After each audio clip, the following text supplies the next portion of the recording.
Hello दोस्तों, RB study point में आप सभी लोगों का स्वागत है। दोस्तों, आज का हमारा टॉपिक है जलवायु परिवर्तन यानी कि क्लाइमेट चेंज। दोस्तों, ये सीरीज जो है ईवीएस का है। एनसीईआरटी वैसे एनसीईआरटी वन लाइनर है जो कि सभी परीक्षाओं के लिए बहुत ही महत्वपूर्ण है। तो चलिए आज की क्लास को हम शुरू करते हैं। सबसे पहले है जलवायु परिवर्तन के प्रमुख कारण क्या हैं। जलवायु परिवर्तन के प्रमुख कारण क्या हैं? तो इसके कारण हैं ग्रीन हाउस गैस है, ओजोन परत का क्षरण तथा प्रदूषण जलवायु परिवर्तन के ये प्रमुख कारण हैं। आगे चलते हैं। ग्रीन हाउस गैसों की संकल्पना किसने प्रस्तुत की थी? ग्रीन हाउस गैसों की संकल्पना किसने प्रस्तुत की थी? तो ये किए थे जोसेफ फोरियर ने किया था। आगे देख लेते हैं। किसी गैस का वैश्विक तापमान विभव किन बातों पर निर्भर करता है? तो किन बातों पर निर्भर करता है? उस गैस के अणुओं की दक्षता एवं उस गैस के वायुमंडलीय जीवन काल पर निर्भर करता है। नेक्स्ट देखते हैं। प्राकृतिक रूप से पाई जाने वाली वह ग्रीन हाउस गैस कौन सी है जो सर्वाधिक ग्रीन हाउस प्रभाव उत्पन्न करती है? तो जो प्राकृतिक रूप से पाई जाती है ग्रीन हाउस, वो कौन सी है जो सर्वाधिक रूप से ग्रीन हाउस प्रभाव उत्पन्न करती है? तो वो है जलवाष्प, वाटर वेपर। आगे देख लेते हैं बॉक्स में क्या दिया गया है। वर्ष 2015 के पेरिस समझौते में ग्रीन हाउस गैस के उत्सर्जन को सीमित करने का लक्ष्य रखा गया। इसके अंतर्गत यह लक्ष्य है कि 21वीं शताब्दी के अंत तक औसत वैश्विक तापमान में वृद्धि उद्योग पूर्व स्तर से 2 डिग्री सेल्सियस या यदि संभव हो सके तो 1.5 डिग्री सेल्सियस से अधिक न होने पाए। तो वर्ष 2015 के पेरिस समझौते में ग्रीन हाउस को कम करने का लक्ष्य रखा गया, जिसका था 21वीं शताब्दी के अंत तक औसतन तापमान में वृद्धि कितना होना चाहिए? 2 डिग्री सेल्सियस या तो संभव हो तो 1.5 डिग्री सेल्सियस से ज़्यादा ना हो। आगे देख लेते हैं। क्योटो प्रोटोकॉल किस वर्ष से प्रभावी हुआ? क्योटो प्रोटोकॉल किस वर्ष से प्रभावी हुआ? तो ये हुआ था वर्ष 2005 से। नेक्स्ट देखते हैं। वह सर्वाधिक भंगुर पारिस्थितिक तंत्र कौन सा है जो वैश्विक तापमान द्वारा सबसे पहले प्रभावित होता है? तो सबसे पहले प्रभावित होने वाला कौन सा पारिस्थितिक तंत्र है? तो ये है आर्कटिक एवं ग्रीनलैंड हिमचादर।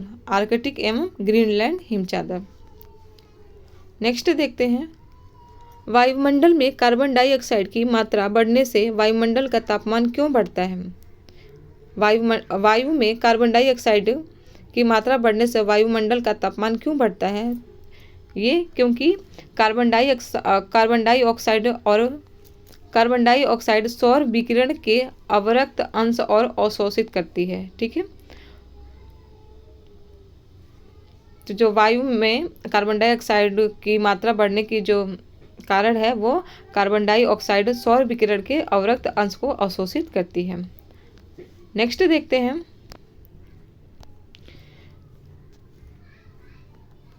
मीथेन गैस के उत्सर्जन के प्रमुख प्राकृतिक स्रोत कौन से हैं? मीथेन गैस के उत्सर्जन के प्रमुख प्राकृतिक स्रोत कौन से हैं? तो ये हैं आर्द्र भूमि, समुद्र, हाइड्रेट्स। ठीक है, तो ये मीथेन गैस के उत्सर्जन के प्रमुख स्रोत हैं। नेक्स्ट देखते हैं। ग्रीन हाउस गैस प्रोटोकॉल का विकास किसके द्वारा किया गया था? ग्रीन हाउस गैस के प्रोटोकॉल का विकास किसके द्वारा किया गया था? तो ये किया गया था वर्ल्ड रिसोर्स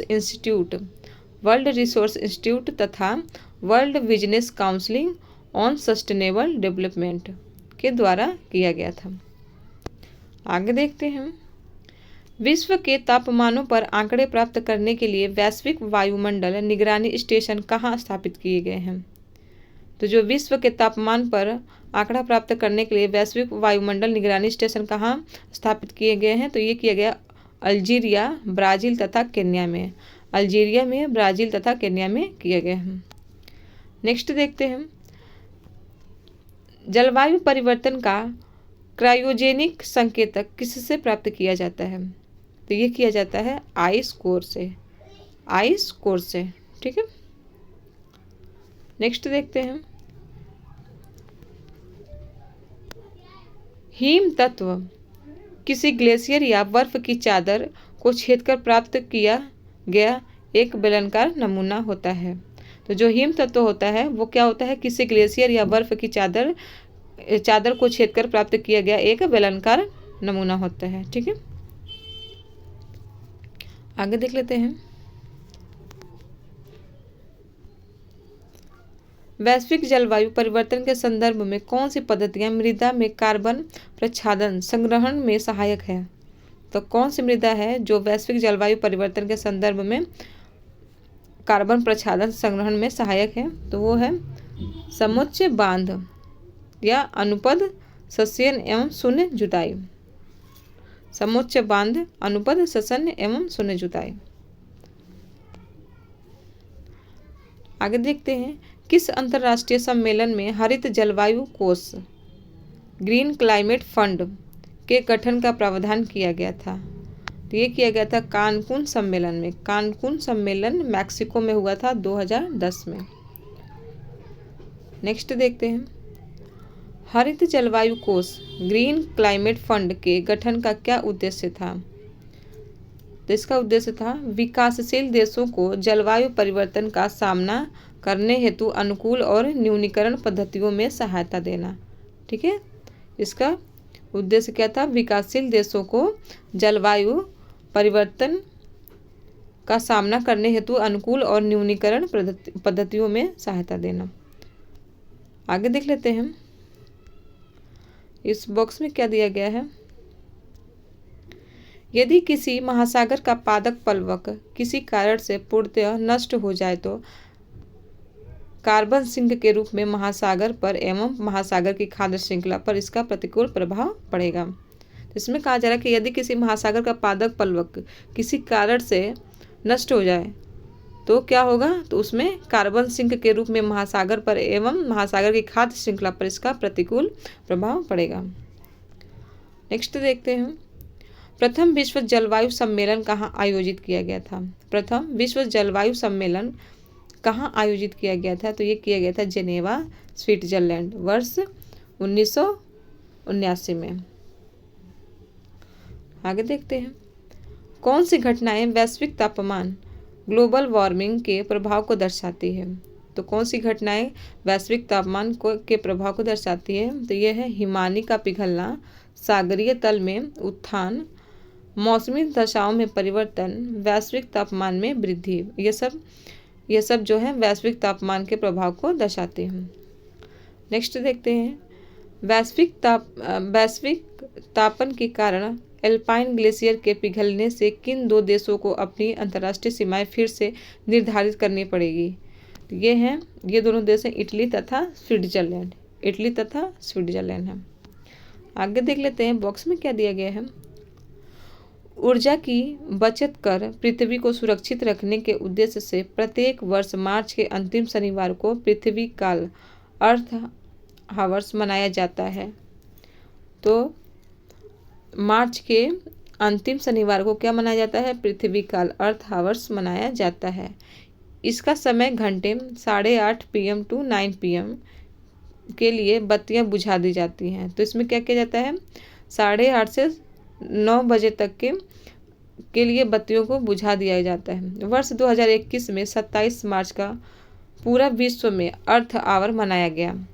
तो 27 मार्च को 2021 में पूरे विश्व में अर्थ आवर मनाया गया था। 192 देशों के 7,000 से अधिक देशों ने भाग लिया था। तो इसमें कितने देशों ने भाग लिया था, 192 देशों के 7,000 से अधिक देशों ने भाग लिया था।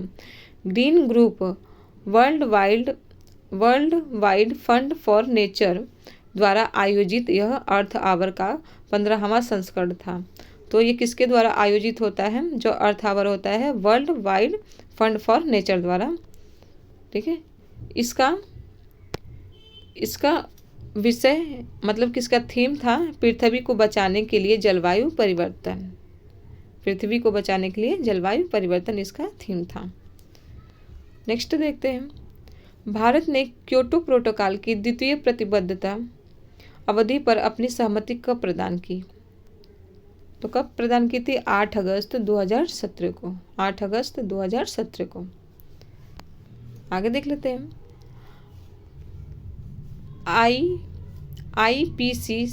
IPCC inter governmental panel on climate change की पहली रिपोर्ट कब प्रकाशित हुई थी? ये हुई थी वर्ष 1990 में, वर्ष 1990 में।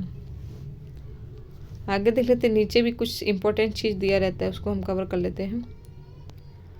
भूटान एक कार्बन निगेटिव देश है। इसमें लिख रहा है भूटान जो है एक कार्बन निगेटिव देश है। यह प्रतिवर्ष वायुमंडल से लगभग 6 मिलियन टन कार्बन अवशोषित करता है।